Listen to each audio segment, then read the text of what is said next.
Hi, and welcome to Hustle and Pro. I'm your host, Kelly Walker. We're at the ballpark today, so as you can see behind me. So I told you I was going to get out and about and record some episodes around town. So here we are. It is Frisco RoughRiders Media Day. Media Day is a really fun day for me. I love when I get to do this with our local teams. It's a way for me to get to know some of the players before the season starts, and I thought I would try bringing that experience to you guys this time. So sometimes I get a minute with a player, sometimes 5 minutes longer, I'd never know. So however it goes today, I am gonna slice and dice it and put it all in an episode. So you guys get a sneak peek of Frisco RoughRiders Media Day today. Okay, first up in our player interviews is right-handed pitcher Jack Leiter. Jack is one of the most anticipated players that I remember coming through here in a while. So the Rangers drafted him with the second overall pick in the 2021 Major League Draft.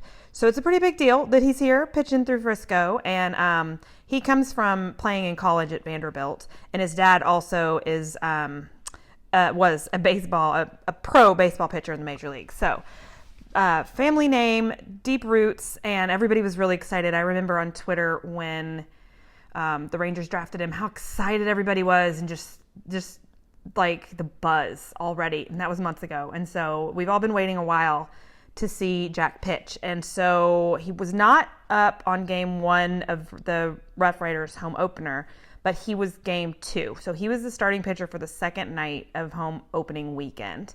And since that already has happened by the time this publishes, it's not too much of a spoiler alert, but to give you a quick recap on how that outing went.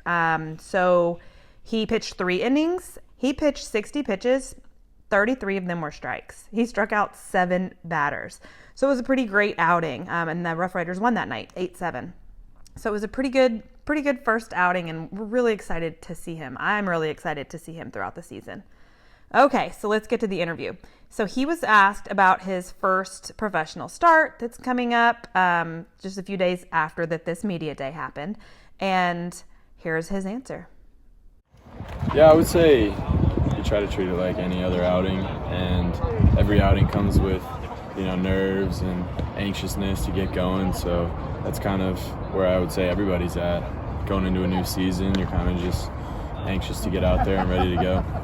When we talked to both your manager and pitching coach, they said what they're going to be looking for is just like, is he being himself? Is he not trying to do too much? Do you have a routine or whatever to kind of try and keep yourself anchored, or whatever word you want to use for not doing too much? I would say it's just rooted in the preparation, and if I can prepare myself every week like I have in the past, positive or negative results, you can kind of, sleep well at night knowing that you did everything you could to prepare. So that's kind of where I'm at. And is there anything specifically that you are looking for? At the end of the night when you walk off the mound, is there going to be one thing where you're like, if I do this, it will have been a success? I would say just compete and do so every pitch and stay, focus one pitch at a time and not trying to focus on, the bigger picture of a whole outing. Just whatever I can control, which is the next pitch. And if I can do that and stay within each pitch, then I'll be pretty happy. What do you think you improved on most this spring training? I was working on just feel for the off-speed pitches and kind of the shape of a slider and feel for a changeup. So I would say there was a lot going into it, but overall I would say just developing, my weapons as a pitcher and sort of the numerous tools and the repertoire that you have. That's sort of what I worked on, continuing to progress, and I think I'm pretty happy with the way it went. So with the shape of the slider, is that some of that pitch construction kind of stuff that you were working on? Yes. The abbreviated camp, of course you worked out in the offseason too. Where do you think your pitch count is, ballpark, heading into these first few starts? I would be good. I feel good. My last outing, I want to say I threw about 65 pitches and, felt good. So whatever you could go up from there, 80, 85, I'd be good for, but I don't know what the pitch count's going to be. So I'm good for whatever they throw me for. What are your initial thoughts on the DFW area? I mean, you grew up in the big city. What are your first thoughts being around here and seeing this is kind of what eventually your future area will be like once you make the majors? Yeah, it seems awesome. I mean, this stadium, the town of Frisco, and just the area around it seems really great so far. Obviously haven't gotten to explore it a bunch, but we had a good barbecue in Plano, I believe, yesterday, and it was really good. So I mean, I've heard there's a lot of good food options around here, similar to Nashville, coming from Nashville, kind of the city feel, but not too big. That's kind of what it feels like a little bit, and I'm liking it so far. And speaking of food, have you tried Whataburger yet? Yes, yeah. Do they have them in Nashville? They don't, at least near Vanderbilt's campus, and they didn't in New Jersey, obviously, but out in Arizona they had them, so. What are your thoughts? I had it some there. I like it. Yeah. That's the right answer. Yeah. Thank you. There you go. Thanks, Jack. Okay, in case I didn't mention it before, this is a group interview scenario that's out on the field, and there's 5 or 6 or I don't know, sometimes 8 different local media around. There's different writers, different bloggers, different podcasters, guys from the ticket. And so when you hear other voices, those aren't mine. Those are other, we're doing a group situation where we're interviewing these players. And it's not always like that at media days. Like, for example, the Texas Legends, typically a media day is maybe me sitting still and the players rotating around every 5 minutes. So you get one-on-one. This is a different situation. So I'm just sharing all of this with you guys, but I do want to give credit to some of the other journalists and guys they're interviewing. All right, up next, we have catcher Jordan Procession. He was one of my favorites of all these group interviews because he instantly, you could tell, he was a leader, a veteran on the team. So one of the tough parts about not only being a catcher is that you often get asked about your pitchers, but a lot of the questions when you're getting interviewed revolve around other people. So here's a few minutes with Jordan about, of course, how he was asked right off the top, how the team views all the hype around Jack Leiter. How does the room view the buzz around him? I mean, they're doing like a whole ticket promotion around his first start. Like, I mean, obviously he seems to be handling it well, but what's the room think of that? I mean, it comes with the territory of being second overall pick, but Jack's a really good guy. I mean, it's so easy for people to rag on him or stuff like that, but he's a really good guy. The room understands what's going on, but it's not his fault by any means. So he's a really good guy. He's taking it well, and I mean, no, we're all ready to get going. We're looking at the rotation. Are you kind of salivating at the starting rotation? Yeah, you're going to get to catch this year? We got a lot of good arms here. I'm excited to see what we bring to the table once the games get going. But a lot of talent here, and it's gonna be a lot of fun to catch. You've had people talk about the shortened spring training, but you guys had a full minor league camp. What was that like, kind of getting to know some of the newer guys? I know some of the guys you've worked with before.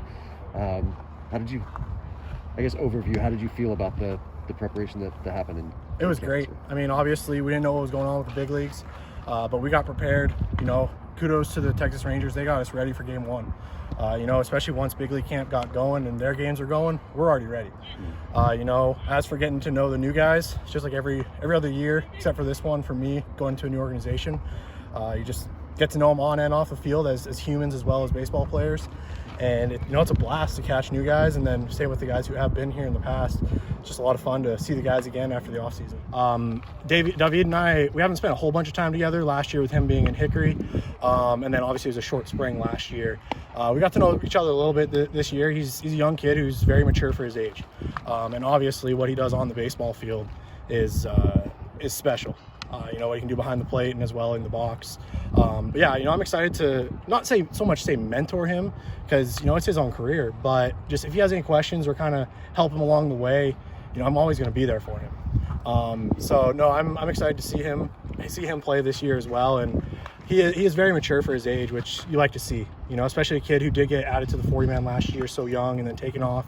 He's had a lot of stuff happen in his career that early. But he's taking it in stride, and I'm excited to see what happens. Up next, here's utility player Blaine Krim talking to us about what he wants to improve on this year and a little about the environment of winter ball. I would say plate discipline. Last year I think there was, a period of time where I tried to do a little too much early on and kind of expanded my zone to where, it put me in a slump for a little while, but thankfully I was able to get out of it. But this year, I think the big focus is just plate discipline all year. I need to be okay, if a pitcher makes a pitch, I'm not going to really hit it anyway. The pitches are just too good nowadays. So just really focusing on, doing my job, not putting too much pressure on myself. I think this lineup's going to make that easier. So, walks hopefully go up, strikeouts maybe down a little bit. We'll see. The guys that I got to play with down there are pretty talented, and from a lot of different backgrounds. And I think when you're there, it's pretty cool because you can't go anywhere else. You can't get called up. You can't, you can get released, but, that's part of it. But, they want to win and they value winning. And it's just shoved in your face in a good way, in a healthy way. But, the environment there is, I've said it before, like Game 7 of the World Series, every game, every pitch. And that took a little bit to get used to. You're like, come on, dude, this is the third game of the season. I'm just trying to get my feet wet. And they're, in the third inning, we're laying bunts down and all kinds of stuff. So, but I think the mindset is very contagious. And I want to take that mindset going forward this year here. Just kind of being where my feet are. And like we've talked about, this team is very, very talented. So, it's going to be hard to not look on anything external, but if I can just focus internally like I did this winter, I think that's going to be my best option. But yeah, it was an experience. Playing baseball on the beach every day, it was fun. A lot of off days, a lot of fun. So don't know if I'd do it again this early in my career. It's tough being away from my wife and my family in a time where I'm supposed to be with her. So definitely going to have to take that into consideration going forward, but I do not regret it at all. We'll be back to the show in just a minute, but I want to tell you about Beyond Studios Frisco. It's where I'm loving Pilates right now.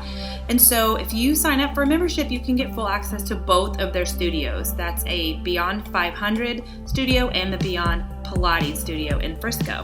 You can actually get your first class free when you enter our code. That's Hustle and Pro. Hustle and sign Pro, all caps. Learn more, see the class schedules, and go ahead and get started with your first free class when you visit thebeyondstudios.com. That's thebeyondstudios.com. And now, back to the show. Okay, we're back to Hustle and Pro with our episode about behind the scenes of Frisco RoughRiders Media Day. So, up next, the media group got a few minutes with Dustin Harris, who was an infielder, but is now transitioning to take the field and the outfield for the RoughRiders this season. Dustin, how do you think that exemplifies you as a player? You're a great corner infielder, and then they say, hey, we need you to play outfield with the guys that you got in the infields. How do you think that defines you? I think it just shows they believe in my athleticism. I think first off, I'm a baseball player and I can play anywhere on the field, not just not a hitter or whatever. But I think it's a good thing playing in the grass. Also can play in the dirt, so yeah. A lot of speed too. You excited about that, to be able to move around a little bit more? Yeah, I'm excited to get out there and track some balls down. I think the biggest challenge is probably just reading the balls off the bat, first step probably. And then I feel real good going back on balls. So yeah, that's probably my biggest strength right now. Up next, we have Chase Lee, a left-handed pitcher with a pretty cool nickname. So where did the nickname the Viper come from? It came from college. It started my freshman year. I throw from the side, and so the Alabama faithful turned sidearm to sidewinder, and then the Viper came about. It's a cool nickname, I guess, but it started in Alabama. So from the right field Rangers? Yes, from the right field Rangers, and then the home plate club, the Gumps, as they would go by. So do you have a badass snake tattoo? I did not. I had no tattoos. So, yeah. What's something you're hoping to improve this year? Just clubhouse presence. I feel like last year I kind of rode the fence, was the new guy, try not to step on toes, things like that. I feel like I've pitched well enough. There's nothing really, everything's fine-tuning at this point with the arsenal and things like that, who I want to get out, preparing, things like that. But for the most part, I want to have a better clubhouse presence and interacting with people and hopefully building relationships instead of just tagging along. Okay, we're finishing up some of our player interview clips with left-handed pitcher Cole Reagans. He was asked about the pitching rotation and that healthy competition and the support system that's within the pitching group. Then I'll give you a few of my own notes from this outing at RoughRiders Media Day. I think it's one of the best rotations I've been a part of. I mean, it's going to be fun to watch every night. Every night we're going to have all of our pitchers are fun to watch. I mean, we have Bradford starting, Leiter, Kent, Weems, Slayton. I mean, everybody. It's fun to watch. Everybody's good in their own, certain way. Not everybody throws 98, but everybody has their own way of being really good. So it's always fun to watch because it's a different way of getting guys out each night. A couple of the other guys we talked about sort of competing with each other on the field, but also, as you are members of a team, like you kind of fall into competition off the field and just little fun things. Is that your experience as well? And like, yeah, 100%. I mean, obviously on the field we're competing against each other, but at the same time we're rooting for each other. Like we want to see all of us. Everybody wants to see everybody do really well. Like it's fun to watch. I'm competitive with everything. It doesn't matter if it's my wife or my friends. My wife gets mad at me about it, but just part of it. All right, so what do you compete with your wife on? I mean, card games, if anything. I always try to win. I thought it was really interesting talking to pitching coach Jeff Andrews. It's early on in the season, and so everybody wants to know about the starting rotation and what they're doing, and even talking about catchers and matchups. So I thought it was really interesting that he says this is the first look that some of these pitchers that he's had, first live look, and that he doesn't plan on dictating too much of what they throw. He wants them to make their own decisions. In fact, that's part of what he's looking for, is that decision-making process, and if they're confident in certain pitches and what those look like and how they work through their pitch count. And then when we talked about catchers and who you're going to assign to somebody like Jack Leiter, he says that they're not specifically assigning people right away, that it's going to change throughout the season, and as they settle in and they want to see who works better with who and who they want to work with. Another pitcher we talked to was Zach Kent. And again, he talked about what he used his offseason for, and he specifically said he was trying not to rely too much on a go-to pitch like a slider, that he really needs to work on being a complete pitcher. So here we are thinking these off-season guys are relaxing and maybe taking a break when many of them are working on specific pitches to complete their toolbox or to be more complete pitcher, like Zach said. Cody Bradford is a Texas kid. He's from Aledo, and I thought it was interesting when he talked about how many innings he wants to throw this year. So he talked about last year coming off of an injury and almost getting to that point last year, but that's his goal right now, is for this upcoming season, is to get to 100 innings. That means he's had a good solid year and some solid outings. That's a wrap for today at the Frisco RoughRiders Media Day. I know it was not so great audio. We had wind on the field. I didn't get one-on-one with the players as much as I want. Now I will throughout the season, but I didn't today. Today was really just a fast and furious group media outing. And I know the lighting wasn't ideal because there's so much sun coming straight over us, and I was in the shade some of the time. So you live and you learn. I'm trying new things. I'm getting out there, but I'm glad to be out here. It's a gorgeous day. I'm glad opening day is upon us. By the time this podcast airs, the RoughRiders home opening weekend will have been here, and I'm sure it'll be amazing. And so thank you for watching or listening to this episode of Hustle and Pro. Make sure you subscribe if you're watching on YouTube so that you'll get notifications, and tell your friends, and we will see you on the next episode of Hustle and Pro.